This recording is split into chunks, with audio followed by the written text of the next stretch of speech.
The Parliament session, 400 ecologists, experts had written to the government warning against the Forest Conservation Amendment Bill, saying that it would leave the northeastern areas of the country vulnerable and there will be a dilution of several existing laws in the country as well.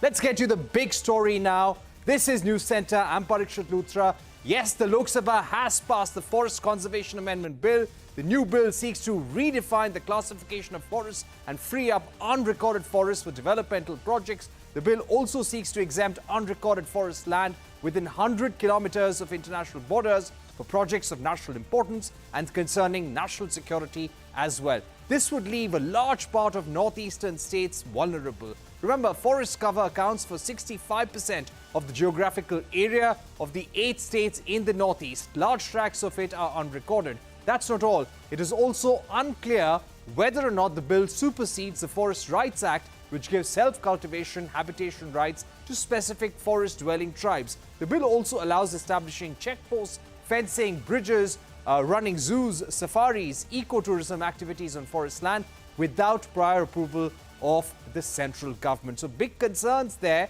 There was a JPC also set up, but the JPC almost cleared the bill without any kind of major amendments to what the government was trying to do. Let's get in Debadityo Sinha, Head of Climate and Ecosystems at Vidhi Centre for Legal Policy. We also have with us Ravi, Chellam, CEO at MetaString Foundation. Gentlemen, thank you very much for joining us. Ravi, Chellam, if I can begin with you, your big concerns with the Forest Conservation Amendment Bill in its current form, how will it dilute existing laws in the country?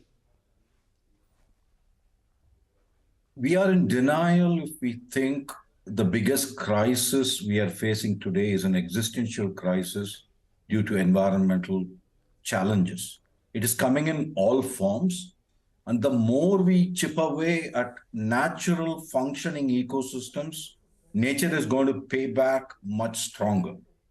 We seem to have such a short memory. We don't remember what happens in the summer during the monsoon, what happens in the monsoon during the winter, and what happens in the winter during the summer. I'm referring to heat waves, severe rainfall events and flooding, air pollution. I mean, this has become daily affairs for citizens of this country.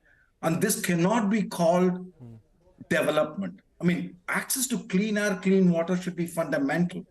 And if development is going to undermine those, how can you call that a step forward or progress? So this is going to declassify from legal protection a very large percentage of our existing forest cover, which itself is below the desirable 33%.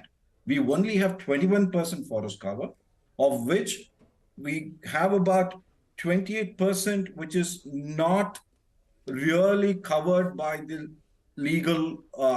If the amendment comes through, it will not cover, provide legal support for that. And that means it's open for land use change. And we should also remember that plantations do not equal natural forest. The ecosystem functions of a natural forest, we are still trying to understand. We don't even know the full capability of natural ecosystems. Right. Debadityo, if I can begin at this stage by asking you, the government has given a rationale that any project of national importance or strategic importance, and if you need to acquire forest land for that, the clearances can be fast-tracked. How do you see this rationale, and what kind of an impact can it have, especially on the northeast part of the country? Yeah, so basically you have to understand that these projects were not stopped, and they have been given at a very reasonable and fast speed before also. There have been several notifications of Minister of Environment and Forest, which says that these projects will receive general approval, so it is not like there is any justification that why they want to give this blanket exemption, because when you give blanket exemptions, whatever guideline you suggest, but it shows that the central government thinks that any forest is possible. So any project, whether national or any other project, they are not going to stop. Even this present act also, it is not stopping those activities. It is just a check that this any construction you do, anything you want to develop within the forest land, there is a forest advisory committee. So to understand that the forest file before state subject, it was brought to concurrent list in 1980s, and this Forest Conservation Act essentially brought the central government regulatory oversight on the states like diversion of forest land. Okay, so now through this amendment, they are removing the central government's approval for those kind of project. Now, for which one is this linear projects within 100 kilometers from the international border. It also says any security-related project within the country up to 10 hectares or 5 hectares, it is in the amendment, they'll be exempted from the requirement of Section 2 this approval. It also says about public utility project and roadside amenities. So these are also exempted. So you have to understand, like, these terms are very vague. So unless you define those terms, public utility can mean any bus terminal, airport, or anything, like, bank offices, anything you can have. And if you see the roadside amenities definition in some local policy levels, policy documents, it says, like, restaurants, parking spaces, hotels.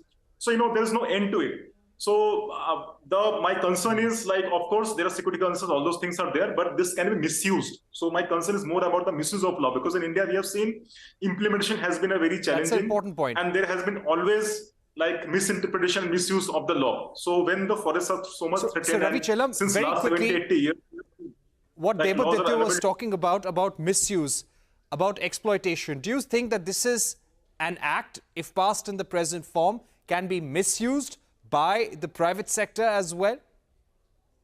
Well, when you remove legal protection, you are actually legalizing what you would today call misuse under the current act. If you're removing it for nearly 200,000 square kilometers, it will no longer be legally protected. It's open field there. So that is one fear. But the other problem is also a more bigger issue where we still believe destroying natural ecosystems equals development. I think that very thought has to be removed, and that ecological security is very much integral to national security. National security is not merely patrolling our boundaries. It's ensuring that human well-being of our citizens is equally well looked after.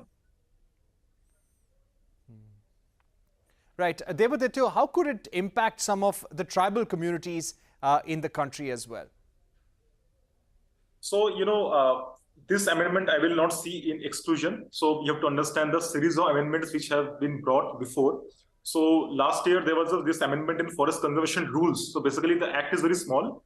The power comes from the rules. So in the rule, like previously it was that the permissions from the Gram Sabhas under FRA, Forest Act, was essential to get stage 2 clearance.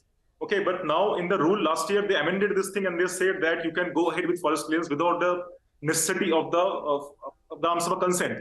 Now, if you see that amendment with this, so it can create some fait accompli situation. Today in the parliament, the ministers said that those both the acts are different and they are not contradicting each other.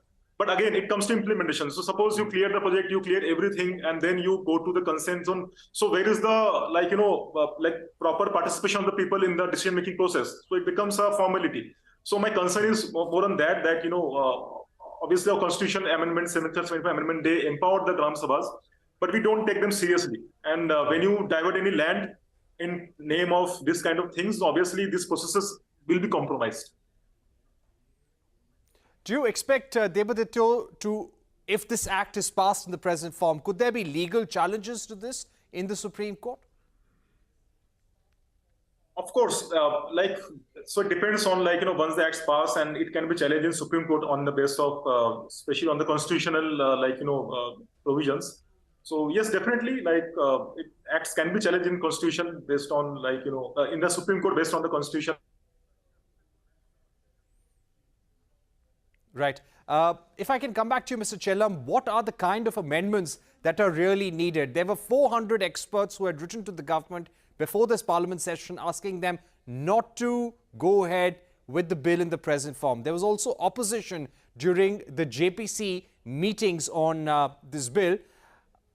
What do you think are some of the key concerns that must be incorporated in this bill when this amendment is being pushed through Parliament?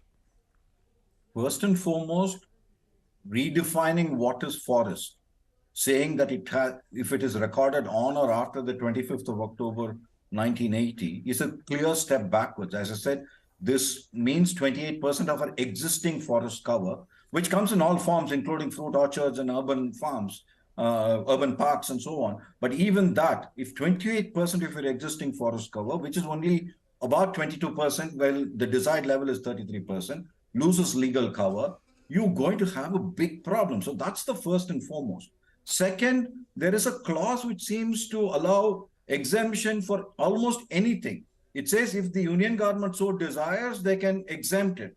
Now, we can't, as Debadityo was saying, you can't have these kind of loosely defined terms because that is an entry point for misuse.